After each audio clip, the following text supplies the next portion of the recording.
Hi, and welcome back to Reddit Whispers. She called me beige. That was the word she used, the one that stuck. A single, flat-toned male hammered into the coffin of our marriage. Beige. The color of cubicle walls, of uninspired apartment carpeting, of the slacks I wore to my job as a mid-level data analyst every single day for 9 years. My name is Elias, and my life, according to my wife, Clara, was a monument to the color beige. She wasn't entirely wrong. I thrived on order, on predictability. I found a quiet, profound comfort in the neat columns of a spreadsheet, in the logical flow of a well-designed database. My world was one of quantifiable facts and verifiable outcomes.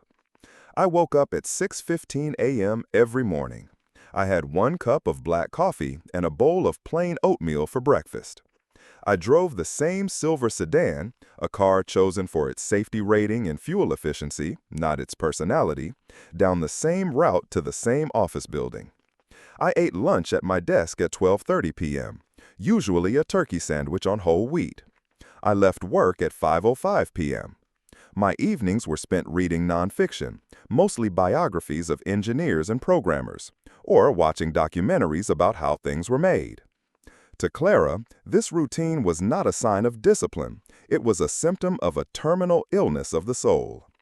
She was a creature of vibrant, chaotic color. Her clothes were a riot of patterns and hues that should have clashed, but somehow worked on her. She painted, not with the gentle precision of a watercolorist, but with thick, angry slashes of acrylic on canvas, creating pieces that were loud and unsettling, and full of a raw emotion I could admire but never truly understand. She was the spontaneous road trip, the unplanned midnight dessert, the passionate argument about the meaning of a film. For years, I thought we balanced each other. I was the anchor that kept her vibrant balloon from flying away. She was the balloon that kept my anchor from sinking into the mud. But I was mistaken. An anchor, she had decided, doesn't balance a balloon. It only holds it down. Her dissatisfaction started not as a storm, but as a subtle change in atmospheric pressure. It was in the long, drawn-out sighs as I recounted my day at the office. It was in the way her eyes would glaze over when I tried to explain the elegant solution I'd found to a data bottleneck issue. It was in the way she'd look out the window during our quiet dinners, her gaze fixed on something far beyond our meticulously manicured suburban lawn. She started talking more and more about passion, authenticity, and living a life of consequence. These were words that felt abstract and unwieldy to me. My life had consequences. My paycheck paid the mortgage. My diligence ensured our stability. Wasn't that a passion of a sort? A passion for providing, for building a safe and predictable world? To her, it was the opposite. It was a gilded cage, and I was the unassuming beige zookeeper. Then came Ren. He was everything I was not. He was an artist, a sculptor who worked with salvaged metal, and he seemed to have stepped directly out of one of Clara's romantic fantasies. He had paint and grease permanently embedded under his fingernails. His eyes had a wild, intense focus, and he spoke in a torrent of poetic declarations about truth and beauty and the tyranny of the mundane. He didn't have a steady job. He followed his muse. He didn't have a reliable car. He had a rusty, rattling motorcycle. He smelled of turpentine, sweat, and cheap red wine. Clara met him at a small, independent art gallery where a few of her paintings were on display. He had apparently stood in front of her most chaotic piece for a full hour, then declared her a kindred spirit in the war against beige. With that single sentence, he had validated her entire existence in a way my 9 years of steady, unwavering support never could. He began coming to our house, ostensibly to discuss art with Clara. I would come home from my world of numbers and logic to find them in the living room, surrounded by a haze of incense, deep in a conversation that felt like a foreign language. They talked about the liminal space between creation and destruction and the visceral texture of authentic living.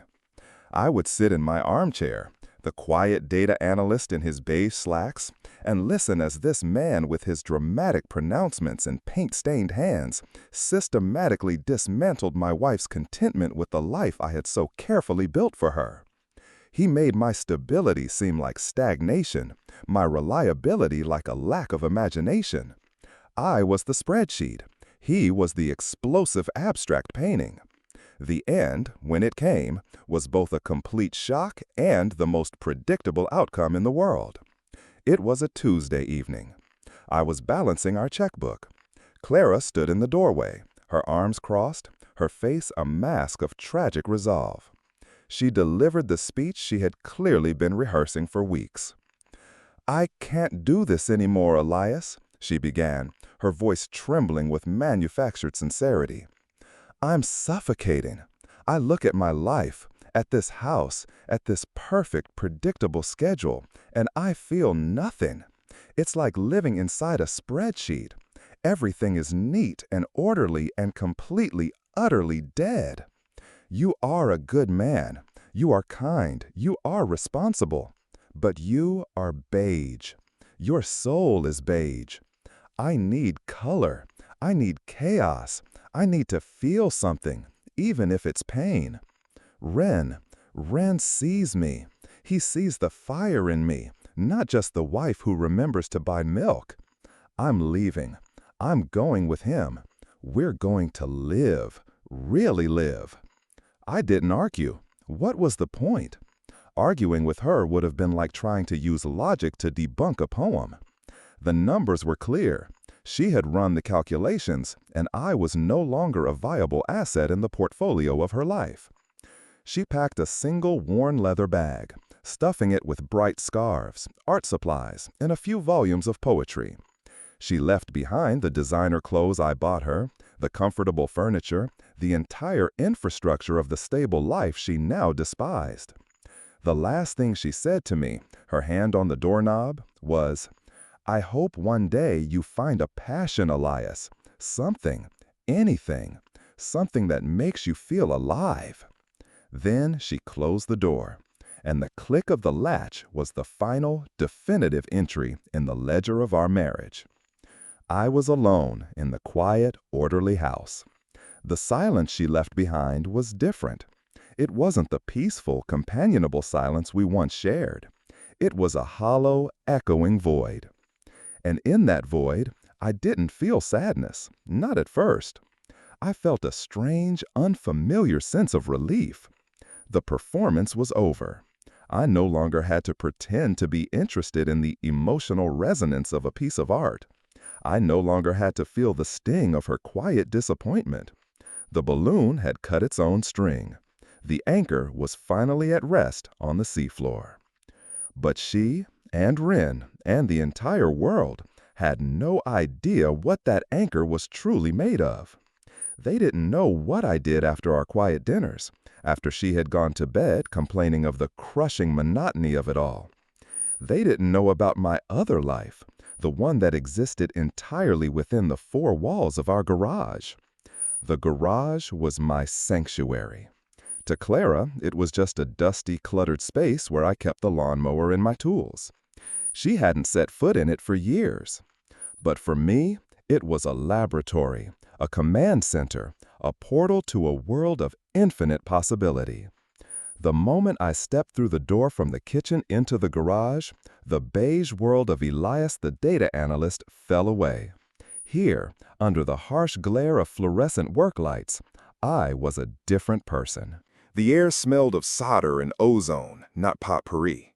The walls weren't decorated with art. They were covered in massive whiteboards, scrawled with complex algorithms and system architecture diagrams that looked like an alien language. 3 powerful, custom-built computer towers hummed beneath a long workbench, their internals glowing with a soft blue light. 6 monitors were mounted on the wall, displaying cascading lines of code, real-time data streams, and intricate 3D models. This was my passion. This was the thing that made me feel alive. For the past 5 years, every night from 10 p.m. until 2 or 3 a.m., while Clara slept and dreamt of a more colorful life, I had been building an empire. I called it Nexus. On the surface, it was a data visualization tool, but that was like calling a starship a form of transportation. Nexus was an intuitive, AI-driven analytics engine I had designed from the ground up. It could take billions of points of unstructured data, social media chatter, news articles, financial reports, satellite imagery, weather patterns, and weave them together into a single, coherent, predictive model. It could see the hidden patterns in the chaos of the world. It could predict stock market fluctuations based on the collective emotional sentiment of a city. It could forecast consumer trends before the consumers themselves knew what they wanted. It could identify a supply chain bottleneck before it happened. It was the elegant, logical solution to the ultimate data bottleneck issue, reality itself. My beige day job was the perfect camouflage. It was painfully, mind-numbingly simple. I would finish my tasks by 10 a.m., then spend the rest of the day in a state of quiet contemplation, running Nexus algorithms in my head, solving complex coding problems on a notepad I kept hidden in my desk drawer. The job paid the bills, it maintained the illusion of the beige man, and it left my mind completely free to do its real work at night. I never told Clara. I had tried, once, in the early days. I had attempted to explain the beauty of a perfectly optimized sorting algorithm, the thrill of creating a neural network that could learn. Her eyes had glazed over with that familiar, soul-crushing boredom. "That's nice, honey," she had said, patting my arm. "Another one of your little computer projects." Little project. She had relegated the most complex and passionate endeavor of my life to the status of a hobby, like building ships in a bottle. After that, I never spoke of it again. The garage became my secret. Nexus became my silent confidant. Her dismissal didn't stop me, it fueled me. Her quest for a loud, external passion drove my quiet, internal one into a deeper, more focused state. I didn't need an audience. I didn't need validation. The work itself was the reward. The clean, logical beauty of the code, the thrill of the breakthrough at 3 a.m. after hours of frustrating failure. That was my art. That was my truth. Now, with Clara gone, the dam that held my two lives apart had broken. There was no need for secrecy, no need for the beige camouflage. The morning after she left, I went to my 9-to-5 job for the last time. I walked into my manager's office, handed him my resignation, and walked out without a word of explanation, leaving behind a state of bewildered confusion. I went home, not to the quiet, tidy house, but to the garage. I didn't re-emerge for 3 days. I lived on coffee and protein bars, sleeping in 4-hour bursts on a cot I kept in the corner. I worked with a ferocity I had never allowed myself before. I refined the user interface, optimized the core AI, and stress-tested the entire system until it was flawless. I was no longer a hobbyist. I was the founder of a one-man company about to declare war on the entire data analytics industry. The first step was the hardest. I was a brilliant programmer and a visionary architect, but I was not a salesman. I was still, on the surface, Elias, quiet, unassuming, and utterly uncharismatic. I put together a business plan, created a sleek presentation, and started trying to get meetings with venture capital firms. It was a disaster. I would walk into these glass-walled boardrooms in my simple, practical suit, and they would see exactly what Clara saw, a boring data analyst with a little project. I would try to explain the revolutionary potential of Nexus, but my language was too technical, too devoid of the buzzwords and hyperbolic promises they were used to. They wanted a charismatic visionary, a Steve Jobs in a black turtleneck. They got Elias in a beige suit. The rejections were polite but firm. Fascinating technology, but not a fit for our portfolio at this time. The market is a bit crowded. We're looking for more disruptive leadership. After the 10th rejection, I almost gave up. Maybe Clara was right. Maybe I was just a spreadsheet, a collection of data points with no compelling narrative. That night, I sat in the garage, surrounded by the glowing screens of my creation, and felt a despair so profound it was almost peaceful. I had built a starship, but I couldn't convince anyone that it could fly. The breakthrough came not from a boardroom, but from a small, dusty tech convention in a second-tier city. I had spent my last few $1,000s on a tiny booth in the back corner, next to the restrooms. For 2 days, I stood there as people streamed past, their eyes drawn to the flashier displays with their loud music and hired models. Then, an older man with a shrewd, tired face stopped at my booth. His name was Marcus Thorne. He was a retired tech executive, a man who had built and sold 2 successful software companies and was now aimlessly wandering the convention out of sheer boredom. He didn't care about my beige suit or my quiet demeanor. He looked past me and at the screen, where I was running a live Nexus demo, showing how a subtle shift in online sentiment in a specific demographic in the Midwest was about to cause a 15% drop in the stock of a major retail company. Marcus didn't say a word for 10 minutes. He just watched the data streams, his eyes narrowed in concentration. Then he turned to me. "How?" he asked, his voice a low growl. That was the only question he needed to ask. He didn't want the sales pitch, he wanted the schematic. For the next hour, I explained it to him. Not the business plan, but the code, the architecture, the neural networks, the AI. I spoke the only language I was truly fluent in. He understood. He saw the starship, and he knew, with the certainty of a man who had spent his life building engines, that it would fly. Marcus became my partner. He was the Ren to my Elias, but in the world of business.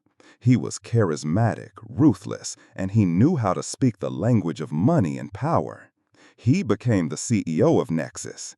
I became the Chief Technology Officer and Head of Innovation, a title that allowed me to retreat back into my garage, which soon became a sprawling, state-of-the-art research and development lab.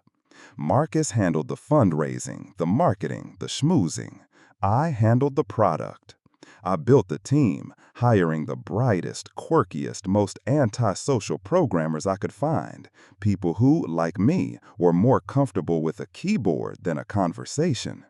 We were a team of beige-suited geniuses, and with Marcus as our shield and our spearhead, we were unstoppable. The growth of Nexus was explosive. Our first major client was a hedge fund that used our predictive models to make a killing in the market. Word spread. Soon, every major financial institution, every Fortune 500 company, every political campaign wanted our services. We moved from the garage to a small office, then to an entire floor of a skyscraper, then to our own campus with a ridiculously fancy cafeteria and a slide between floors.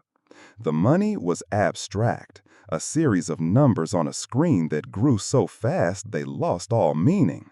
My life, however, didn't change as much as you think. I still drove a reliable sedan, though it was a much more expensive one now. I still lived in my quiet suburban house, though I had bought the houses on either side and leveled them to create a buffer of privacy. The garage was now a multi-building compound connected by underground tunnels, a technological wonderland where I could build whatever I could imagine. I was a ghost in my own company. Marcus was the public face, the one who appeared on magazine covers and gave TED Talks. I was the reclusive genius, the myth who lived in the R&D labs and was rarely seen. The media loved the narrative. It fit their archetypes. And it suited me perfectly. I was free to do the work, unburdened by the performance of being a CEO. The world no longer saw me as boring.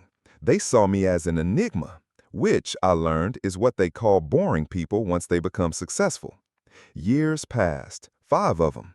My life had a new routine, but it was a routine I had designed.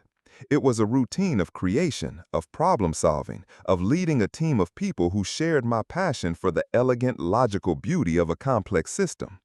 I was happier than I had ever been. I rarely thought of Clara. She was a data point from a previous version of my life, a variable that was no longer relevant to the current operating system. And then the email arrived. It appeared in my personal inbox, which was guarded by so many layers of security and filters that I was surprised anything so mundane could get through. The subject line was a single word, Elias. The sender was Clara. My finger hovered over the delete button. 1,000 logical reasons told me to press it. There was no positive outcome to be gained from this interaction. It was a bug, an anomaly that should be purged from the system. But logic, for the first time in a long time, lost the argument to a flicker of something else. Curiosity. I opened the email. It was long and rambling, a river of prose that flowed with the same chaotic energy she had always possessed. She wrote about her life with Wren. Their passionate escape from the suburbs had quickly devolved into a grim reality of unpaid bills and artistic frustration. Their love, which was supposed to be forged in the fire of authenticity, had turned out to be highly flammable. The passion had burned out, leaving behind only the cold ashes of resentment and poverty. Wren had blamed his failures on her bourgeois attachment to comfort. He had left her a year ago, running off with a younger art student who apparently had a more unfettered soul. Clara was now living in a tiny apartment in a rundown part of the city, working as a waitress in a diner. The letter was a masterpiece of self-pity and subtle manipulation. She wrote about how she had been foolish and romantic, how she had learned the hard lessons of the real world. She mentioned that she had followed my success from afar, that she was so incredibly proud of everything I had accomplished. She wrote, "I see now that you had a passion all along, a quiet, powerful one. I was just too blind and too loud to see it." She didn't ask for money, not directly. She was too clever for that. But the request was there, shimmering between every line. She was laying the groundwork, testing the waters, seeing if the anchor she had cut loose would be willing to haul her out of the storm she had sailed into. I read the email 3 times. The man I used to be would have felt a storm of emotions, anger, vindication, pity. But I was no longer that man. I analyzed the email like it was a data set. The emotional language was the unstructured noise. The underlying request was the key signal. My first instinct was to have my assistant wire her a large sum of money, enough that I would never have to hear from her again. A clean, efficient transaction. But that felt too easy. It felt like her narrative of me, the predictable, practical man who solves problems with money, was winning. It was a beige solution, and I was done with being beige. I wrote back a short, simple reply. "I will be at the Daily Grind coffee shop on 6th and Main tomorrow at 3 p.m. We can talk there." It was a risk. It was introducing a chaotic, unpredictable variable into my carefully controlled world. But something in me needed to close this loop, to run a final diagnostic on the ghost of my past life. The next day, I went to the coffee shop. It was a neutral, anonymous place. I sat at a small table in the back. She arrived a few minutes late, flustered and anxious. The years had not been kind. The vibrant colors she wore now seemed to clash in a sad, desperate way. Her hair was still wild, but now it just looked unkempt. The fire in her eyes, the one Wren had so admired, had been reduced to a dull, weary ember. She saw me, and for a moment, she just stared. I knew what she was seeing. I was still Elias. I wore a simple, dark sweater and gray slacks, but the way I held myself was different. The hesitant, apologetic posture of the data analyst was gone. In its place was a quiet, unshakable stillness. The stillness of a man who is so completely certain of his place in the world that he has nothing to prove. It was the stillness of the anchor, not at the bottom of the sea, but as the core of a mountain. We talked, or rather, she talked. She repeated the story from her email, adding more dramatic, self-pitying details. She cried a little. She talked about her dreams of going back to school, of getting a degree in art history, of finally doing something real with her life. It was a performance, and she was playing the part of the redeemed woman, hoping for a bailout from the man whose life she had torched for its lack of drama. I listened patiently, without interruption. When she finally ran out of words, she looked at me with hopeful, tear-filled eyes. "I don't know what to do, Elias," she whispered. "I've made such a mess of things." I took a slow sip of my coffee. "Yes, you have," I said. My voice was calm, even. It was not accusatory. It was a simple statement of fact. You made a choice based on a faulty premise. You believed passion was a loud, chaotic, external force. You thought it was something you find in another person or a different place. You were wrong. Passion is a quiet, internal engine. It's the thing you build day after day in the dark when no one is watching. It's the disciplined pursuit of a complex problem. It's work. The work I was doing in the garage every single night while you were dreaming of a life that looked like a movie. She flinched, the first genuine emotion I had seen on her face all afternoon. I continued, my voice still level. "I am not going to give you money, Clara. Giving you a check would be easy for me and destructive for you. It would just make you dependent on another person again, and you would learn nothing. You would remain a balloon waiting for someone else's hand to hold your string." I took out a card from my wallet. It wasn't a credit card. It was the business card of a woman who ran the charitable foundation my company had established. "This is Dr. Alani. Our foundation provides educational grants for adults looking to make a career change. They have a rigorous application process. You will be required to submit a detailed proposal, a 5-year plan, and sit for a series of interviews. They will assess your aptitude and your commitment. If they determine you are a worthy candidate, they will fund your entire education and provide a living stipend. But it will be a contract. You will be expected to maintain a certain GPA and report on your progress. It will be structured, demanding, and you will have to earn it every single day. The foundation will invest in you, but it will be an investment, not a gift." I slid the card across the table. "I am offering you a spreadsheet, Clara, a path with clear metrics for success and failure. It is a beige solution. It is the only solution I have to offer." She stared at the card as if it were a scorpion. This wasn't what she had wanted. She wanted a tearful reunion, an easy absolution, a blank check. She wanted the climax of a romance movie. I had given her the terms and conditions for a student loan. For a long moment, she didn't move. I could see the war in her eyes, the pride, the disappointment, the raw, desperate need. Then, slowly, her hand reached out and took the card. Her fingers closed around the small, stiff piece of paper. She looked up at me, and the weary ember in her eyes flickered with something I hadn't seen before. Not passion, not fire. It was something quieter, and maybe, just maybe, something stronger. It was resolve. I stood up. "I wish you well, Clara," I said. And then I walked out of the coffee shop, leaving her with the card and the bill. I didn't look back. As I drove back to my campus, to my lab, to my world of clean, logical, beautiful systems, I felt a sense of finality. I had not rescued her. I had simply given her a tool. The same kind of tool I had used to build my empire. A structured plan, a clear objective, and the quiet, unglamorous promise of hard work. Whether she chose to use it was up to her. My ledger was balanced. The ghost in my machine had been debugged and archived. The beige man had finished his work. Thank you for tuning in to Reddit Whispers. We've all faced moments when everything felt broken. What was your turning point? Leave it in the comments, because your experience might be exactly what someone else needs to hear right now.